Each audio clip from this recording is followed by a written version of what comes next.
Welcome back. This is the second half of our newspaper review on K24 This Morning. Of course, talking about early campaigns, politics 2022. Couple of years off, yes, but seems like things have never changed as far as the campaign trail is concerned. And even with all of this happening, the big question is, are your political leaders delivering the goods? That's what we want to know. How do you keep them more accountable? Let's have that question up on screen.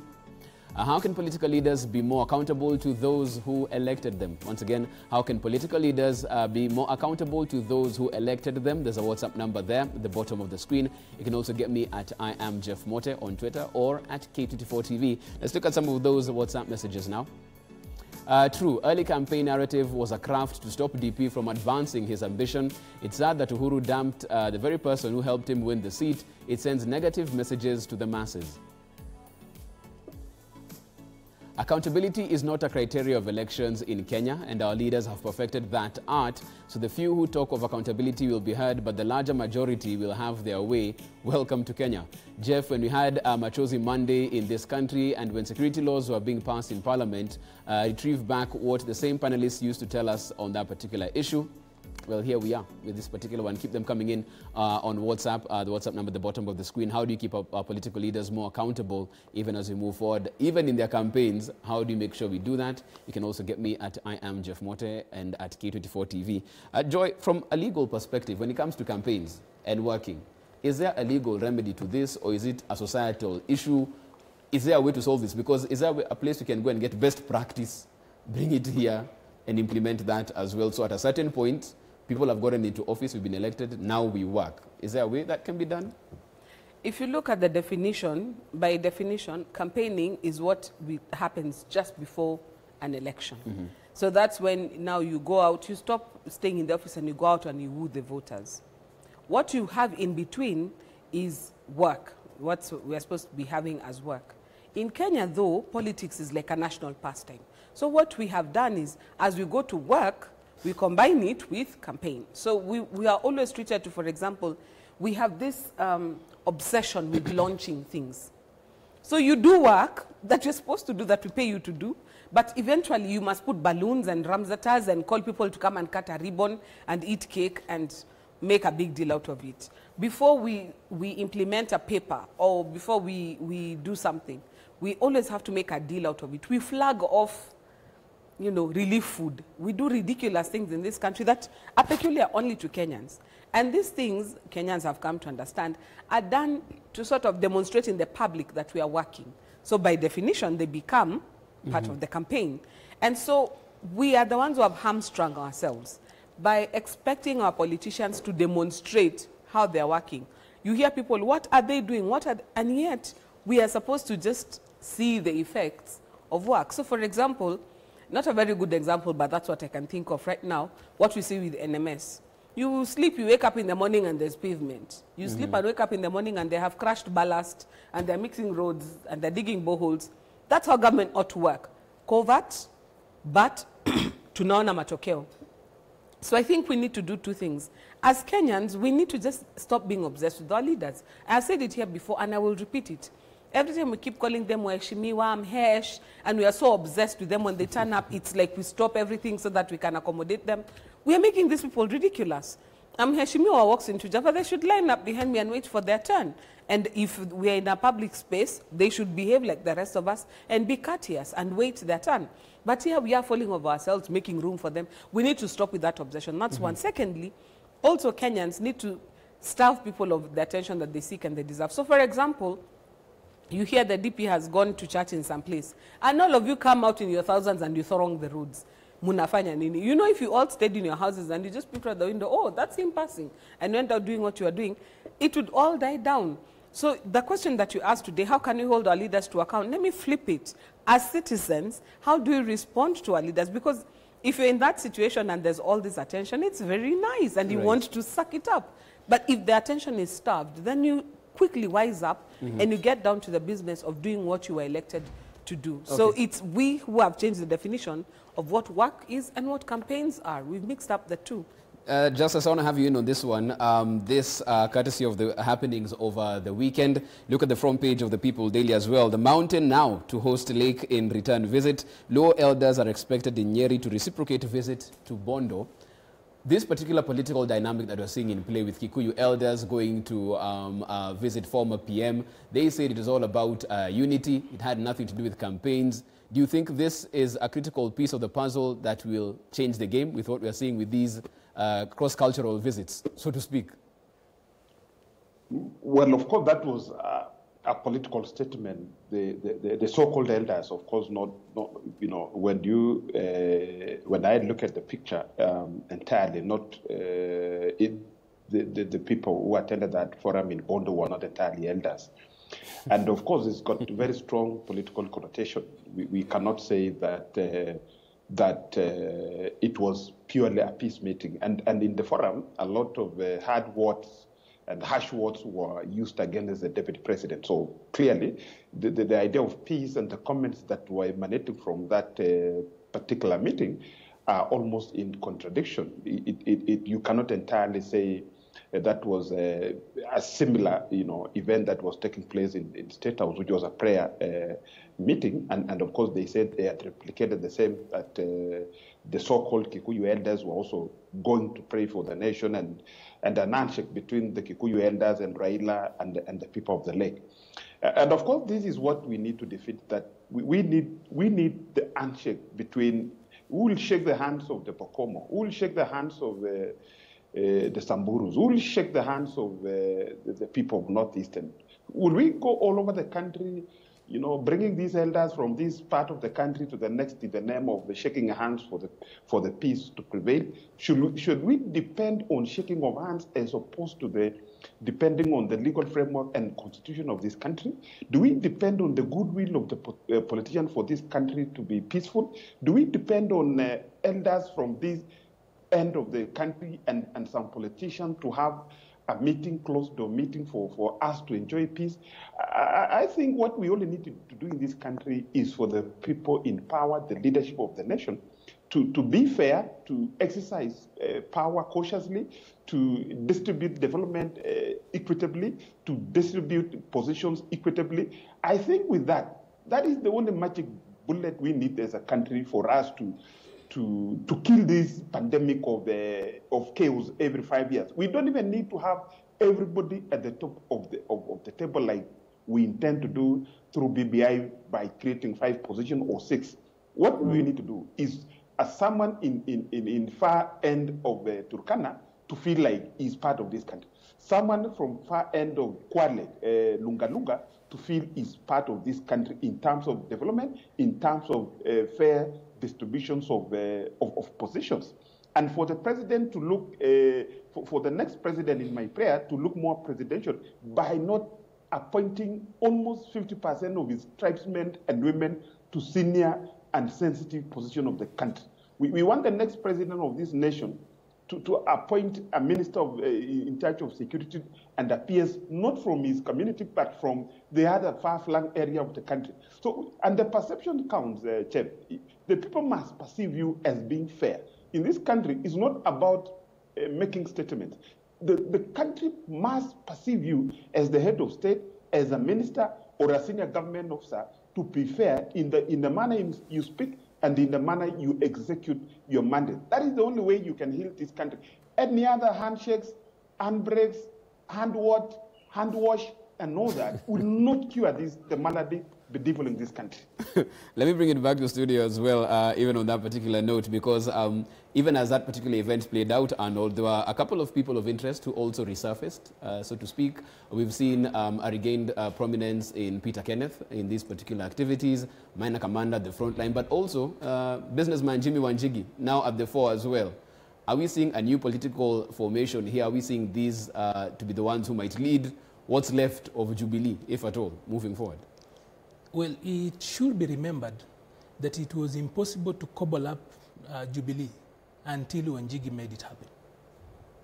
So whatever way you look at it, it is Wanjigi who made Jubilee possible.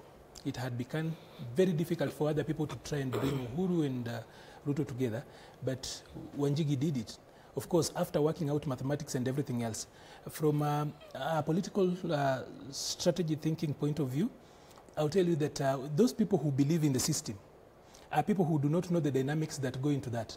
Jeff, if you have got 0 votes no one can help you win, even through rigging. It will not happen. You must substantively actually have some overwhelming number, and so as to reduce a lot of bloodletting, probably somebody will push you up to 2.2%, 2.25%, so that you probably win if you have got a shortfall. But if you look at the last 3 elections, literally there has not been any rigging, if you are a honest believer. But in this country, there are 3 people that are very difficult to advise. Of course, the follower of a prophet, an Arsenal supporter, and the believers in a system. I want to remind you of a movie all of us watched, Sarafina. There is a contentious content in a syllabus where the history teacher is telling, one history teacher is actually telling the pupils that the people defeated Napoleon when he marched into Russia towards Moscow. But the other one is insisting to tell them the sanctioned syllabus tells them that it is the winter that defeated Napoleon. And that is what we have today. That as a nation that is aspiring to become a democracy, all of a sudden we have woken up in the morning and we are told that it's not the people who make decisions in this country. It is the system. And all of a sudden we look like we are embracing it and we want to go to places. Everyone is telling you now, okay, the system is with us, we are with the system and everything else. We have forgotten what the preamble of the Constitution says, that we, the people. So all sovereignty, Article 1 of the Constitution, all sovereignty belongs to the people. But all of a sudden now people are talking about, it is the same brainwashing that you see in Sarafina, where someone is talking about winter having defeated Napoleon, and one teacher is telling the pupils that it's not true. It is the people of Russia who burned their houses to ensure that there was no supply, there was no food. Because in those days, if you go to attack, you supply your army on, you eat on the land. So here, all of a sudden, we are being helped to think and being managed to think that it is winter and not the people. That is what we are being told about the system and the people. All of a sudden, people tell you votes don't, even very learned people, Jeff. And it is so sad. But I need to say this very, very fast. Number one, the government is breaking laws and making a mockery of our Constitution, especially the rights to assembly, the aspirations to equality and justice to everybody. You cannot have the DP's meeting being broken down and then Peter Kenneth or Mudavadi on the other side or Alfred Mutua on the other side doing his meetings peacefully. Of course, he was chased, or rather, he was stopped in Tarakaniti.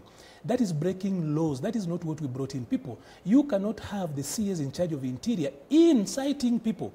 If it were any other person, he would have registered a statement. That goes to the whole idea of talking about early campaign. We have got an institution that should be taking care of early campaigns. That is IEBC. We even have got an Elections Offences Act 2016, a complete one. But you know what we do? We bastardize our institutions so that we can continue and get around with these things. Same way with having an NCIC that does nothing. A whole CS goes to a place, makes the statements that I can tell you as an individual, I don't need to be a very sensitive person to know exactly what he's saying, but he gets away with it. If it were Sudi or somebody else, we would actually see hordes and hordes of the police around that. The other thing is that we are radicalizing a section of this country. DP's supporters are being radicalized.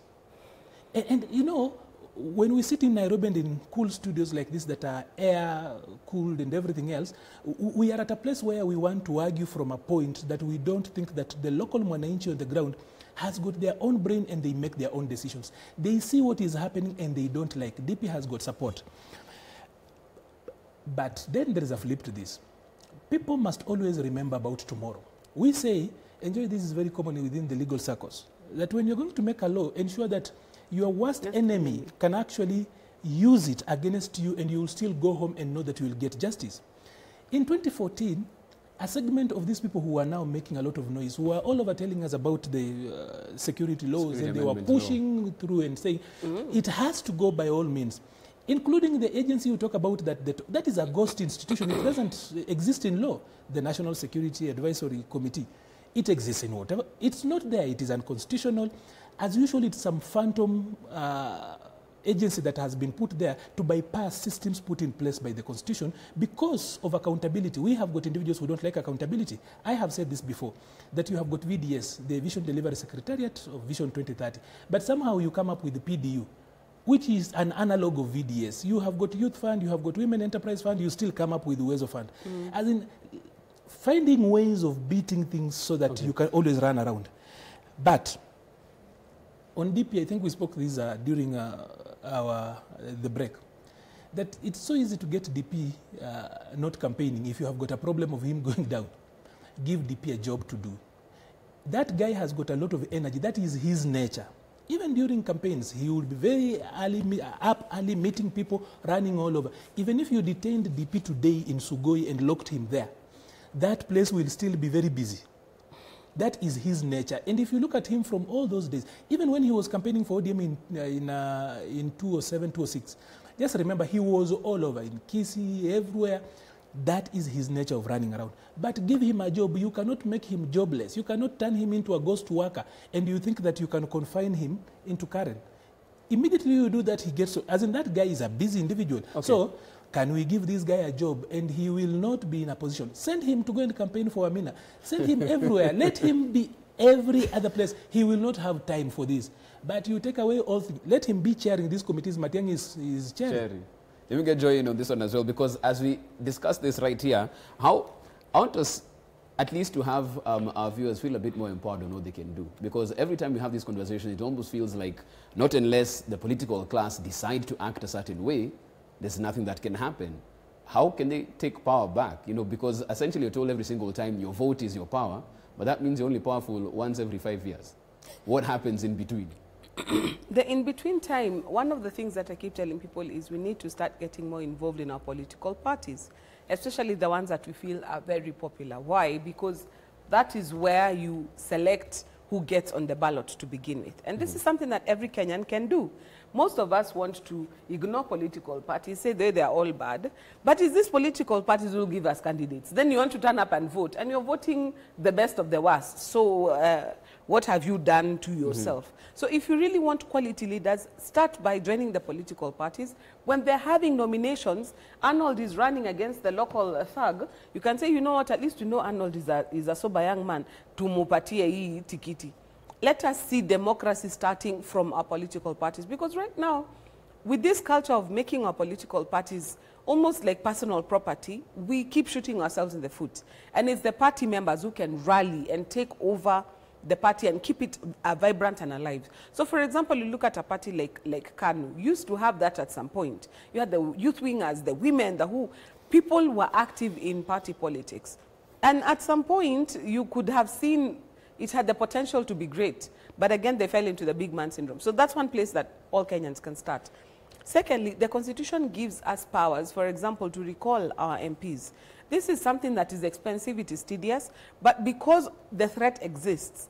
Remember, like when Wamushomba went in and she started talking about how she really deserves to earn money that she hadn't even taken oath of office. And the people in Kiambu went and started sitting down and collecting signatures. She had to retract and to apologize and to start behaving more normally. So we have to come to a place where we learn how to use those threats that we have in the Constitution. Who knows, you might actually succeed, like the people of Kiambu, to kick out your governor eventually. We need to learn to use those mechanisms. You've seen it working in Kirinyaga, where the governor has been forced to get off her high horse and to negotiate with her MCAs because she realized there's no way she's going to do any work as long as she's refusing to be accountable. Third is one thing that I've learned from voters in the West. Letters, letters, letters. Write letters. In Parliament, there is the provision for members of the public to actually write to the Assembly and request for certain things to be discussed, request for certain things to be tabled. This is something that we don't do. You petition Parliament and tell them, look, we are concerned about the state of this reopening of schools and we are not seeing any direction.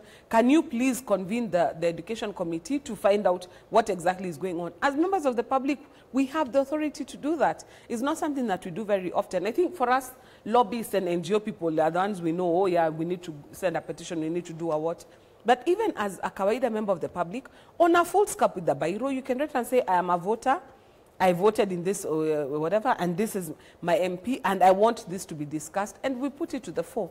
Another thing we can do is ask the necessary questions. When you see your MP coming, don't just hail and hearty. I like the way these days I see members of the public answering back sometimes to members of the political class when they come.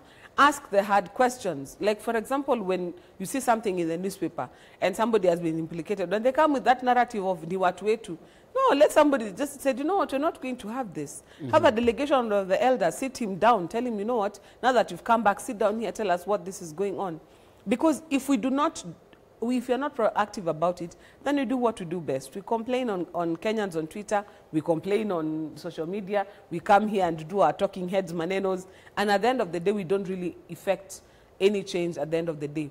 But the biggest responsibility, I think, for any Kenyan is to participate in elections. And I've said it before, when you have that opportunity, okay, maybe you ignored the process at the nomination stage, but when you have the opportunity to go out and vote, like the last few by-elections we have seen, voter turnout of 20-something, 30-something%, Kenyans are just not engaging. We have gotten to a place, I think some level of apathy has set in. We need to shake off that stupor and get to a place where we are more engaged, and not just engaged in terms of turning up, but being switched on. And I've said, if you have seen somebody working in the community, you've seen how he treats his workers, you've seen how he treats his wife, you know how he does his business, you know he is a rogue, then just be intentional about not giving such people votes. Because if we do not engage and say, you know what, hapa hakuna mtu, and you let your non-action vote for you, then at the end of the day, you lack the credibility to actually even question such a person. So that's why I was saying your question today, we need to flip it. What are we as the citizens doing to actually hold these leaders to account? Because there's stuff we can do, but we are not really doing much as the citizens, except complaining. That one we do very well. Just as I'll have you in on this one, because it's a key point Joy has raised in terms of also being active in party politics, finding out what's going on within different parties. But from what we've seen so far, these parties seem to be, as she said, private property. They belong to a certain person. The ruling party has had interim officials throughout its term, so to speak. The opposition party, when the party leader says this is the way we are going, there's no debate about it. That's how you move. How, as an active citizen, do you weave your way in there and actually be active and try and bring some change to what's going on? Well, I think Kenyans generally, like my sister did mention, they are very active on social media. And that in itself is a platform that is almost, has been afforded to us as civilians and Kenyans to really begin to monitor and hold to account the public officers, both the state officers and the civil servants.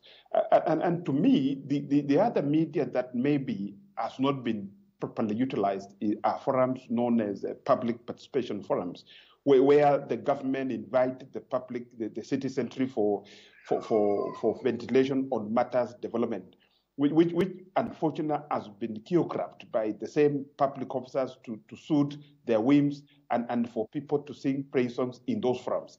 But otherwise, the parties as they were have been turned into the party leadership of most of these parties in this country, be it ODM, be it Jubilee.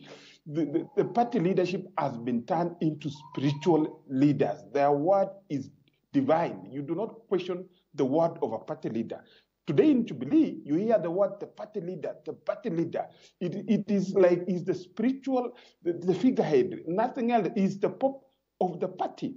In ODM, it is Raila Odinga. In Jubilee, if you do not start your conversation with the party leader, you are gone. If you do not start conversation in ODM with His Majesty, the party leader of ODM, you are done. And therefore, this has been turned into, party leadership has been turned into demigods, and it's not very useful. And therefore, the parties, unlike it was envisaged in the constitution and the legal framework of this country, has been turned upside down. There are no longer avenues for ventilation of issues to do with women, ventilation of issues to do with youth, ventilation of issues to do with the person with disability, but have been turned into avenues for praise songs. Look, when you look at the nominated senators, the women, they are not faring any better from the men. They are both behaving like hooligans in August House. When you look at women in the August House and women in the party leadership, Some of them have also been turned suddenly into praise singers. They do not offer anything that will enhance and empower the fraternity of women or persons with disability or even youth. So therefore, I think we need to re-engineer the manner in which we configure the party leadership so that there are not forums for the party leadership and the kingpins of those parties to be praised from morning, in the afternoon, and the evening. So therefore, we have got very limited avenues. And by the way, lastly, even as Kenyans also given a chance to vote, we also vote along tribal lines. Wait for 2022, Chief. And a professor of engineering in Nairobi University and a border guy in Kisumu will all think alike and vote tribe. A bishop and a drunkard will vote tribe. A learned guy plus this guy who did not go to university will suddenly begin to worship the god of tribe. And that is the danger. We have a minute to go. I need some parting shots very quickly, so because of time, please be brief with how we'll wrap this up. Let me start with Joy. Mdivo, what's your parting shot this morning? One thing that I have liked with this entire discourse is how Kenyans have become more awakened to their rights and their responsibilities as citizens. I think it was Arnold who alluded to the fact that Mutua tried to campaign somewhere and he was stopped. And I told someone, it's very curious that the meetings were stopped in Mumias and the people in Tharaka-Nithi were reacting and saying, you know, if it can't happen in Mumias, it can happen in Tharaka-Nithi. It's showing me that Kenyans are actually getting to a place where they have more spatial awareness. And I'm glad for that. And I would urge Kenyans, be more interested in what is going on around you. Make up your mind for yourself. We've said here before, it cannot be that some people will sit down and arrange and decide what's going to happen in this country as if we do not exist. Let us take the power in our hands, because at the end of the day, we are the ones who are going to live the consequences of our choices. Okay. I'll have Justice also very quickly in 10 seconds also give his parting shot as we close. Justice, if I can have you on this, what's your parting shot very quickly? Well, I wish to ask the Inspector General of Police to exercise his authority, his mandate directly over police. He should not allow the civilian mandarin in the Rambe House to micromanage the manner in which he executes his mandate. The stability of this country, the progress of this country, the transformation of this country depends almost entirely in the manner in which the police are going. In the next 16 to 20 months, the police are going to carry out their mandate and their duties so impartial, so fairly that anybody, those who disagree, those who love the government, those who want to praise the government, those who want to condemn the government, feel protected by the very same police. Anything else is a recipe for chaos, Chief. Okay, thanks for that. Justice Arnold, very quickly, your parting shot as we close. My parting shot will go to the first article in the Constitution. I already mentioned it. It says that all sovereign power belongs to the people, and it shall be only exercised according to this Constitution. The people can actually exercise that power directly or indirectly through democratically elected leadership. That's what I want to actually end with by saying this, that there is no law that is self-executing. It cannot be. Whatever good law we have, whatever good constitution we have, whatever aspirations we have, they can only be enforced. That is why we always have got enforcement officers in almost every construct. So the construct of government, the construct of politics as is being exercised, it's actually built on us as people. And that is why the Constitution reminds us that all power belongs to us. The Latin have got a saying that says that vox populi, vox Dei, as in the voice of the people is the voice of God. Mm-hmm. As in, for all we complain, for whatever we want to actually say and lament, tweet about it, and even sit here and talk about it, we, the people, have got the power to change that. Okay. On that day when you actually ask your MPs the right questions, when you choose correctly, when you refuse to actually buy this, to actually be given the short end of the stick, this country changes. It is upon us as the people. It is about you. And by the way, do not despise your power as an individual. You as a person can actually change this country. Okay, that's where we leave it as far as that also is concerned. Many thanks, Arnold Maliba, for your time this morning. Joe Mdivo, asante sana for making time to be on the show. Justice Minor as well, join the conversation via Skype. Asanteni sana for that input. Absolutely great discussion right there. Your views as well are coming in on our WhatsApp number at the bottom of the screen. You had a question of the day that we posed to you. We have some feedback coming in on that. Let's have the WhatsApp messages up as well. There's a question: how can political leaders be more accountable to those who elected them? Your views on this coming in as well. Let's look at them. The best way for our leaders to ensure that they are well accountable to us is by putting good mechanisms for good service delivery that allow citizens participation for development inputs, and this should be adhered to since public participation hasn't been well effected in our service delivery. That's Jenga Wakongo from Kihara. Nobody should be doing early campaigns no matter their political affliction. All that money could easily be helping the needy and poor. Great economies do campaigns 90 days to their polls. Why should a struggling economy do campaigns for more than 24 months? It's a curse. Okay, let's have more. The last message right there. Let the government make laws to govern everyone, not to fight against some political leaders. The same law will fight them back. Yes, that also was brought up on the show. That's why we wind up our newspaper review this morning. Don't forget, you can get yourself a copy of your People Daily straight to your phone. It's only 10 shillings. The number that you dial is *550*4#, and it's brought to you by the People Daily and Safaricom. Take a short break now. We are back in a bit with Interactive.